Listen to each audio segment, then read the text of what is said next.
तर स्टुडंट्स, आज आपण थ्रम्बोसाइट्स म्हणजे प्लेटलेट्सबद्दल डिस्कशन करणार आहोत. तसंच ब्लड क्लॉटिंग काय असतं आणि हार्टबद्दलच्या काही कन्सेप्ट आपल्याला इथे शिकायच्या आहेत. म्हणजे एखाद वेळेस जर आपल्याला लागतं, तर लागताना हाताला लागलेलं असेल किंवा चाकूने काही किंवा ब्लेडने काही कट झालं असेल, तर कट झालेल्या जागेवरून जे रक्त वाहायला निघतं, ठीक आहे, हाताला लागलं असेल किंवा पायाला लागलं असेल, तर त्यावेळी जेव्हा ते रक्त बाहेर निघतं, ते बाहेर निघणारं रक्त अचानक कसं थांबतं, ठीक आहे.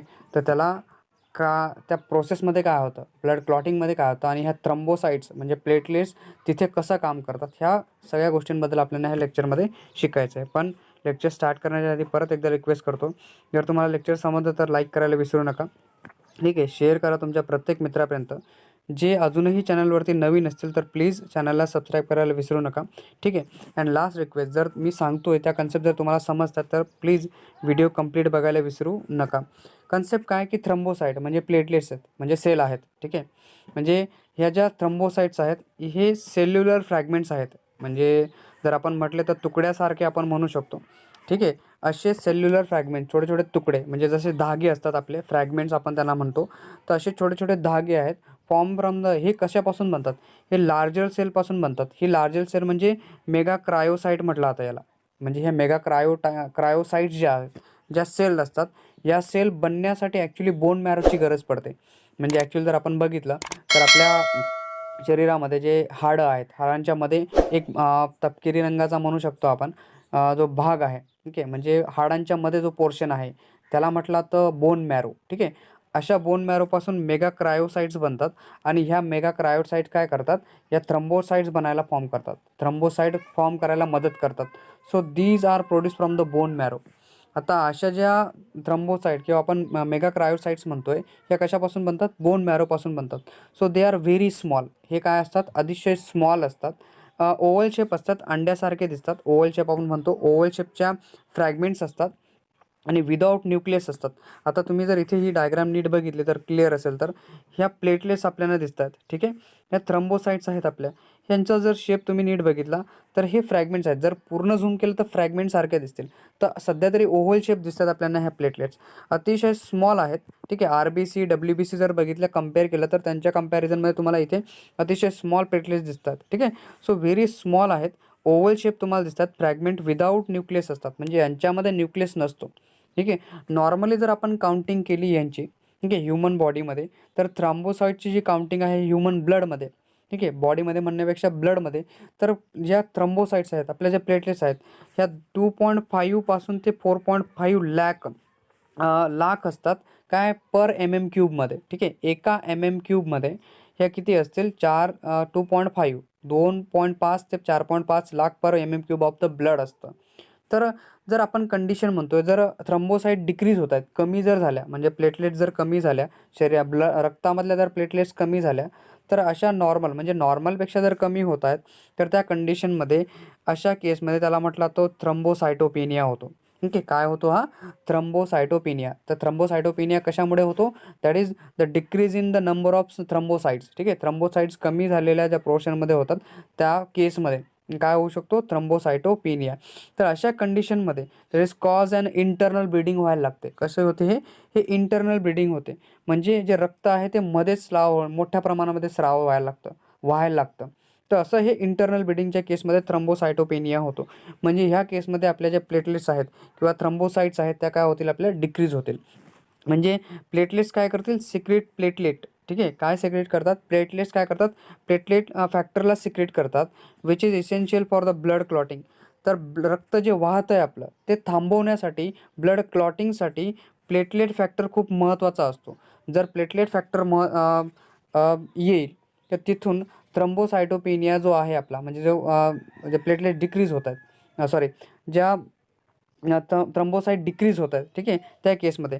आता जर रक्त बाहेर व्हायला लागलं, तर त्याच्यासोबत RBC WBC आणि प्लेटलेट सगळं बाहेर निघेल, ठीक आहे. तर अशा केसमध्ये जे ब्लड क्लॉटिंग होतं, त्या ब्लड क्लॉटिंगसाठी प्लेटलेट जे आहेत त्या खूप महत्त्वाच्या आहेत, ठीक आहे. म्हणजे बघा, that is they also seal the ruptured म्हणजे जे रप्चर्ड ब्लड वेसल्स असतात, म्हणजे जर ब्लड वेसल कट झाल्यात आपल्या, तर कट झालेल्या ज्या ब्लड वेसल्स आहेत त्यांना ब्लॉक करायचं, म्हणजे त्यांना रिपेअर करायचं, सील करायचं. ओके, म्हणजे जे रक्त बाहेर निघत होतं त्याला काय करायचं, आता थांबवून द्यायचं आणि काय व्हायला लागेल, ते परत आपल्या वेनमधून फ्लो व्हायला लागेल. तुम्ही जर कधी बघितलं असेल, जर हातावरती जर खरचटलं असेल छोटंसं, ठीक आहे, जर आपल्या हातावर खरचटतं तर हातावर खरचटलेल्या जागेवरती तुम्ही जर नीट बघितलं तर ह्या पोर्शनमध्ये इथे कुठेतरी लागलं असेल, इथे एक पिवळसर भाग तयार होतो, असा पिवळा भाग तयार होतो. नंतर मग पूर्ण थोड्या वेळा काही दिवसानंतर ते ब्लॅकिश होऊन जातं, म्हणजे सेल बनून जातात तिथे. म्हणजे हे रक्त जे इथून वाहत होतं ॲक्च्युली इथून बाहेर येत होतं, ह्याला क्लॉट केलं गेलं. ठीक आहे, कोणी क्लॉट केलं, प्लेटलेट्सने त्याला क्लॉट करून घेतलं, म्हणजे रप्चर केलेल्या भागाला सील करून दिलं. ठीक आहे, कोणी सील केलं, प्लेटलेट्सने. ठीक आहे, so vessels form by the platelet plug, thrombus म्हटलं त्याला. काय म्हटलं तर प्लेटलेट प्लग, नाही तर मग थ्रम्बस म्हटलं जाईल. काय म्हटलं जाईल, platelet plugs otherwise thrombus. So they secrete serotonin otherwise local, आपण म्हणतो सेरोटाईन सिक्रेट करतात. हे सिक्रेट काय करतात, that is secrete serotonin or a local vaso कॉन्ट्रिक्टरला काय करतात, हे सिक्रेट करतात. सो हेअर इज दॅट, जे ब्लड क्लॉटिंग होतं, म्हणजे नॉर्मली काय होत असेल ब्लड क्लॉटिंगमध्ये, सपोज की ही व्हेन आहे, आपला हात आहे, हातामधून जाणारी मध्ये कुठेतरी एक व्हेन आहे, आपण कन्सिडर करू ही रक्तवाहिनी आहे आपली. ठीक आहे, याच्यामधून आपलं काय होतं, रक्त वाहत आहे. ठीक आहे, याच्यामधून आपलं रक्त वाहत आहे. ठीक आहे, मी याला जरा वेगळ्या कलरने दाखवतो. आपला हात एवढा असा कलर नसेल हाताचा. ठीक आहे, आणि हे आपलं ब्लड इथून वाहत आहे, म्हणजे याच्यासोबत आपल्याला माहिती आहे दॅट इज RBC आहेत. ठीक आहे, WBC आहेत. ठीक आहे, आणि प्लेटलेट्स आहेत. ठीक आहे, प्लेटलेट्स. ठीक आहे, तर मग काय होईल, जर इथे कुठेतरी लागलं आपल्याला, असं लागलं असेल तर काय होईल, इथून इथून हे जे आपलं रक्त आहे ते बाहेर निघायला लागेल. ठीक आहे, रक्त व्हायला लागेल. तर रक्त जेव्हा बाहेर निघतं त्याच्यासोबत काय काय आहे, याच्यासोबत आपले प्लेटलेट्स आहेत. ठीक आहे, काय आहेत, प्लेटलेट्स येत आहेत, WBC येतात, RBC येतात. तर ह्या ज्या प्लेटलेट्स आहेत ॲक्च्युली, ह्या प्लेटलेट्स फ्रॅगमेंट्स तयार करतात, जाळी तयार करतात, मेश तयार करतात. म्हणजे आपली जशी गाळणीसारखी हे फ्रॅगमेंट्स बसून जातात ह्या जागेवरती. म्हणजे जिथे कट झालेलं आहे, जर तुम्ही बघितलं तर हा पोर्शन जर तुम्ही नीट बघितला तर ह्या पोर्शनवरती तुमचं जे इथे जी जागा आहे जिथे हे कट झालेलं आहे, बरोबर, म्हणजे इथे तुम्ही बघता की इथून हा पोर्शन कट झाला एवढा. ठीक आहे, एवढा पोर्शन जर कट झाला असेल तर इथून आपलं वाहणारं जे रक्त आहे, आता हे रक्त असं वाहतं आहे, आपलं बाहेर निघतं इथून. ठीक आहे, ह्या पद्धतीने जर रक्त बाहेर निघायला लागलं तर त्यावेळेस इथून जर रक्त बाहेर निघतं आहे आपलं, तर इथे काय करेल, हे जे आपल्या प्लेटलेट्स आहेत ते जाळीसारखं नेटवर्क तयार करायला लागतात. असं जाळी तयार करून देतात, म्हणजे एकदम जाळीसारखं नेटवर्क तयार करतात, पूर्ण फ्रॅग बंद करून देतात. म्हणजे येणारं जे रक्त आहे ते रक्त आता सरळ व्हेनमधून पास होईल, आपल्या रक्तवाहिन्यांमधून पास व्हायला लागेल. So that is the clotting or coagulation process जी आहे, म्हणजे ब्लड क्लॉटिंग आपण तिला म्हणतो किंवा कोॲग्युलेशन म्हटलं जातं. तर अशा ब्लड क्लॉटिंगच्या प्रोसेसमध्ये that is clotting of or coagulation is the process of converting the liquid blood. म्हणजे ह्या केसमध्ये ब्लड क्लॉटिंगमध्ये काय होतं, जे लिक्विड ब्लड आहे त्याला सॉलिड फॉर्ममध्ये कन्वर्ट केलं जातं. कुठला फॉर्म दिला जातो, solid form. So this process may be initiated by contact of the blood with the foreign surface. म्हणजे ब्लडला काय करायचं आहे, वेगळ्या सरफेसपासून, म्हणजे एक डिफरंट सरफेस आहे त्याच्या कॉन्टॅक्टमध्ये आणायचं आहे, and then with with damage टिश्यूसोबत त्याला कॉन्टॅक्ट करायचा. म्हणजे जिथे लागलेलं आहे आपल्याला, जिथे लागलं आहे, बरोबर, ह्या पोर्शनमध्ये जर लागलं असेल, जर ह्या एरियामध्ये एवढ्या जागेवरती जर आपल्याला लागलं, तर जर इथे लागलेलं आहे तर इथे रप्चर, म्हणजे ह्या टिश्यू कशात आपल्या डॅमेज टिश्यू आहे तिथल्या टिश्यू. ठीक आहे, ऑर द इनिशिएटेड, इथे आपण वेगळा जर आपण सरफेस घेतला, दुसरा सरफेस इथे आपण घेतला त्या केसमध्ये, तर इथे ह्या केसमध्ये काय होईल, इथे असणाऱ्या ज्या प्लेटलेट्स आहेत ह्या काय करायला लागतील, जाळी तयार करायला लागतील. म्हणजे प्लेटलेट्सपासून पूर्ण फ्रॅगमेंट तयार होईल, आणि अशी फ्रॅगमेंट ही पूर्ण इथे जमा होईल. ठीक आहे, इथे जमा व्हायला लागेल आणि एकदम जाळी तयार करून देतील, हे नेटवर्क तयार करतील. आणि मग जेव्हा तुम्हाला लागलेला पोर्शन आहे त्या लागलेल्या पोर्शनमधून रक्त व्हायचं थांबून जाईल. ठीक आहे, so that is this process may be initiated by the contact of the blood काय करतं, फॉरेजिन सरफेससोबत कॉन्टॅक्ट करतं, अदरवाईज डॅमेज टिश्यूसोबत ते कॉन्टॅक्ट करून ही प्रोसेसला तयार करतं. सो इंट्रान्सिक और एक्सट्रान्सिक प्रोसेस म्हणजे involves the interaction of the various substances, that is called clotting factor म्हटलं जातं. And step wise cascade mechanism तयार होतं. म्हणजे येणारं जे ब्लड आहे आपलं, असं ब्लड, ठीक आहे, जिथून आता जी जाळी तयार होते, फ्रॅगमेंट्स तयार होतात, म्हणजे मध्ये प्लेटलेट्समध्ये काय होतील, थ्रम्बोसिन थ्रम्बोन जे आहेत. ठीक आहे, म्हणजे इथे एकच फॅक्टर नाही आहे पूर्ण, म्हणजे याच्यामध्ये बघितलं तर ऑल 12 क्लॉटिंग फॅक्टर्स असतात. 1 पासून 12 फॅक्टर जे आहेत हे क्लॉटिंग फॅक्टर्स आहेत. ठीक आहे. त्याच्यापैकी जो फॅक्टर नंबर 6 आहे आपला, इट इज नॉट ॲक्टिव्ह म्हटला जातो. पण ह्या सगळे जे फॅक्टर्स आहेत हे सगळे क्लॉटिंग फॅक्टर्स म्हटले जातात. याच्यापैकी जो इंटरॅक्शन आहे म्हणजे जी प्लेटलेट्स आहे ना आपली, तर प्लेटलेट्सपासून आपला थ्रॉम्बिन बनवेल. काय बनेल ही? आता जी प्लेटलेट आहे इंटरनल ब्लडमध्ये जिथे लागलेलं आहे तिथे थ्रॉम्बिन बनवायला लागेल. ठीक आहे. काय बनवेल? थ्रॉम्बिन बनवेल. म्हणजे प्लेटलेट्सपासून थ्रॉम्बिन बनवेल. ठीक आहे. काय बनेल? थ्रॉम्बिन. हा ग्रीन कलरचा पोर्शन बनतो तुमचा. आणि थ्रॉम्बिनपासून परत थ्रम्बोसाइड फॉर्म व्हायला लागतात. म्हणजे that is the factor cascade manner lead to be formation of an enzyme. त्याला म्हटलं जातं थ्रॉम्बिन. म्हणजे प्लेटलेट्सपासून थ्रॉम्बिन बनेल. ठीक आहे. कुठे? इंटरनल म्हणजे रक्तामध्ये बनेल. आणि थ्रम्बोप्लास्टिन बनेल. Help in the formation of an enzyme of a thrombins म्हणतात. ठीक आहे. काय म्हटलं आता? प्रोथ्रॉम्बिन्स. आता हे जे एन्झाईम्स आहेत इनॲक्टिव्ह हेपरिन असतो. So it also convert the inactive prothrombin into its active थ्रॉम्बिनमध्ये कन्वर्ट केलं जातं. म्हणजे समजतंय तुम्हाला की हे जर रक्त आहे आपलं, या रक्तामध्ये असणारा हा प्लेटलेटचा भाग आहे. या प्लेटलेट्सपासून एक छोटे छोटे थ्रॉम्बिन्स तयार होतील. आणि हे थ्रॉम्बिन्स, ठीक आहे, दॅट इज जो रक्तामध्ये असणारा जो प्रोटीनचा पोर्शन आहे, ठीक आहे, त्याच्यासोबत हा कॉन्टॅक्ट करेल. आणि हा थ्रॉम्बिन जो आहे तो फ्रॅगमेंटमध्ये तयार होऊन जाईल. म्हणजे थ्रॉम्बिन बनेल असा फ्रॅगमेंट तयार होतील इथे. हे फ्रॅगमेंट्स बनतील. आणि असे फ्रॅगमेंट्स काय होतील? जिथे लागलेलं आहे आपल्याला, ठीक आहे, ज्या पोर्शनमध्ये आपल्याला लागलेलं, जर इथे लागलं असेल तर हे जे थ्रॉम्बिन्स आहेत हे इथून बाहेर निघायला लागतील. असे जमा होतील. इथे जमा व्हायला लागतील. जिथे रप्चर टिश्यू, डॅमेज टिश्यूच्या जागेवरती यायला लागतील, बसायला लागतील. ठीक आहे. म्हणजे मग त्याला सील करायला लागतील ते one by one. So that is this enzyme inactive heparin and it also convert the inactive prothrombin into an active थ्रॉम्बिनमध्ये कन्वर्ट करून देतात. So that is the thrombin convert जो सोल्युबल ब्लड प्रोटीन फॅब्रिनोजीन आहे, ठीक आहे, into insoluble फॅब्रिनमध्ये convert करून देतो. ठीक आहे. म्हणजे जो सोल्युबल प्रोटीनोफॅब्रिनोजीन आहे इंटू कशामध्ये कन्वर्ट करतो? त्याला इनसोल्युबल फॅब्रिनमध्ये कन्वर्ट करून देतो. आणि असा जो फॅब्रिन आहे फॉर्म अ मेश तयार करतो. ठीक आहे ना. काय करतो? जाळी तयार करतो. जिथे लागले तिथे जाळी तयार करायला लागतो. Which platelets and other blood cells are trap to the form a clot. म्हणजे तिथे आता क्लॉटिंग व्हायला लागते. म्हणजे रक्त ते तिथून व्हायला लागत नाही. म्हणजे पहिले जो प्युअरसर भाग येतो ना लागलेल्या जागेवरती, तर असा प्युअरसर भाग तुमचा हा फॅब्रिनपासून येतो. म्हणजे फॅब्रिनची मेश तयार होते. नंतर मेशच्या वरती जर तुम्ही त्याच्यावरती अजून लावून दिलं ना तर मग परत ते क्लॉटिंग करायला लागतं वन बाय वन. परत तिथे जाळी तयार होते. तिथे परत एकदा जर लागलं तर परत रक्त व्हायला लागतं. मग परत रक्त वाहत आहे म्हणजे याचा अर्थ तिथे प्रॉपर मेशिंग नाही झाली आहे. म्हणजे फॅब्रिन्स जे होतं ते फॉर्म नाही झाले, म्हणून रक्त व्हायला लागलं. आता परत मग काय केलं जातं? परत प्लेटलेट्स येतील, त्या फॅब्रिन तयार करतील. आणि त्या फॅब्रिन काय होतील? त्याच्यावरती लागून जातील. म्हणजे पूर्ण काय होईल? ब्लड क्लॉटिंग थांबून जाईल. म्हणजे रक्त म्हणजे वन बाय वन. आता जर असा पोर्शन असाल आपला ह्या पोर्शनमध्ये, आणि इथून येणारे हे जे फॅब्रिन्स आहेत, फॅब्रिन्स मेश फॉर्म करतात हे फॅब्रिन्स. म्हणजे हे कुठून बनले? आपले प्लेटलेट्सपासून बनलेत रक्तामध्ये. आणि येणारे फॅब्रिन्स असे इथे जमा होतील. असे मे बी असे जमा होतील.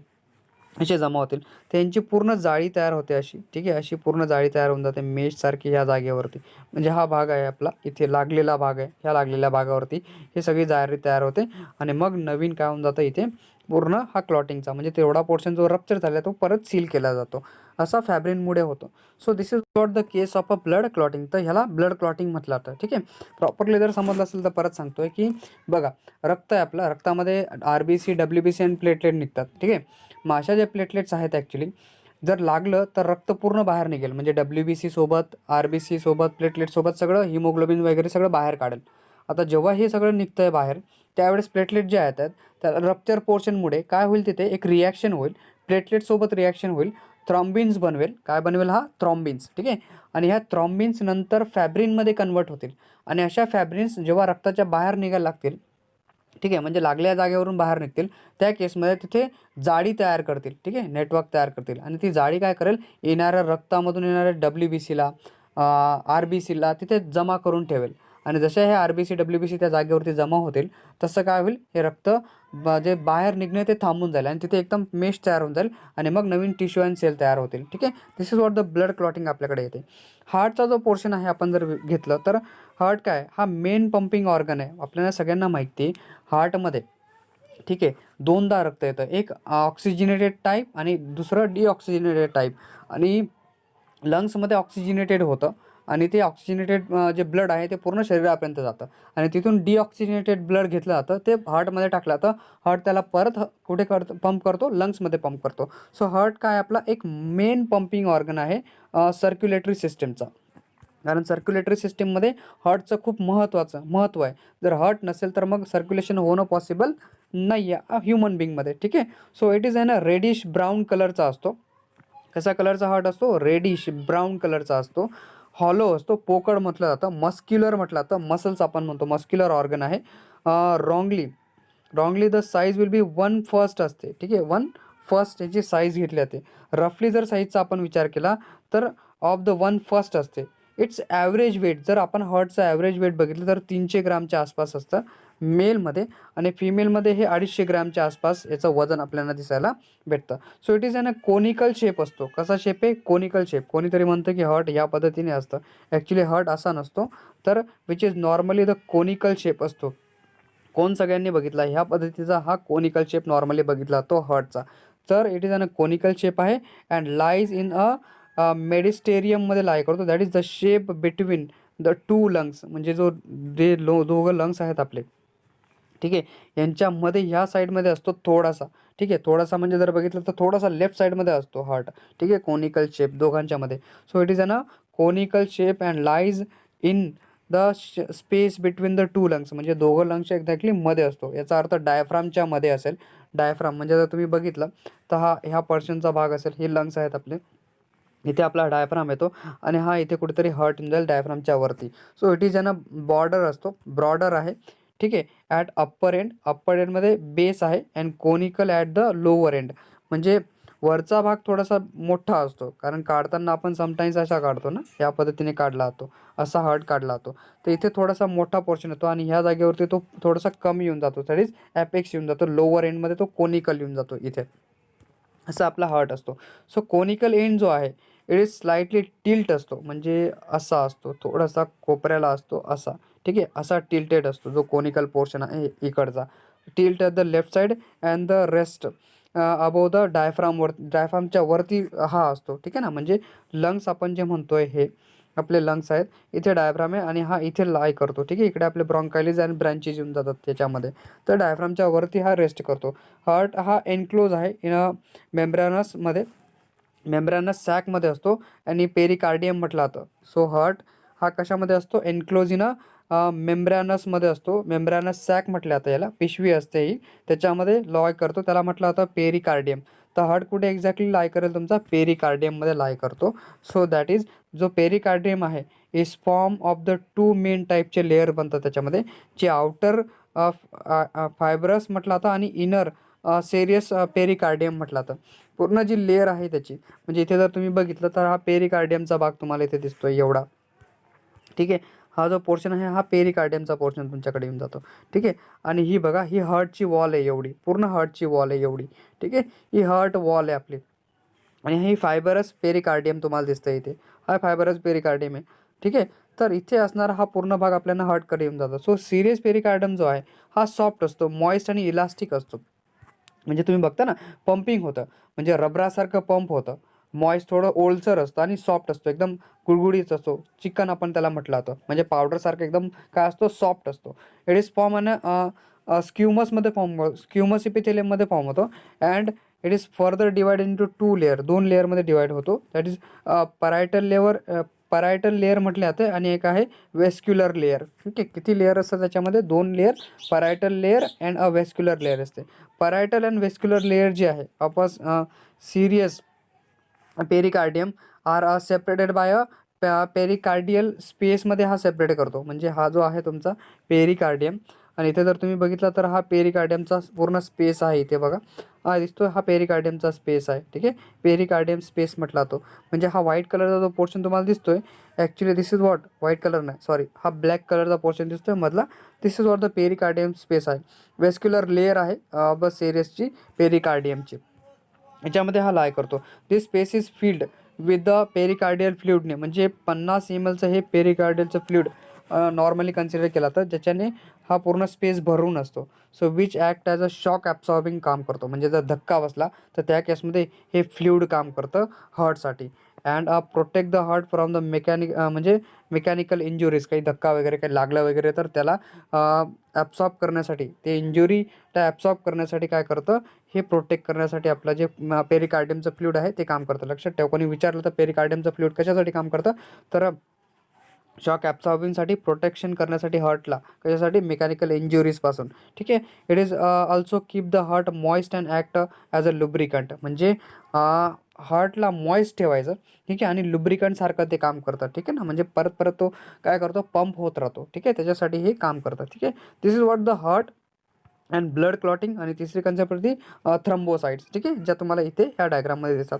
आय होप तुम्हाला लेक्चर समजलं असेल. जर लेक्चर समजलं तर प्लीज लाईक करायला विसरू नका. अँड ज्यांनी लेक्चर कंप्लीट बघितलं त्यांचा मी मनापासून आभार मानतो. Thank you for watching this video.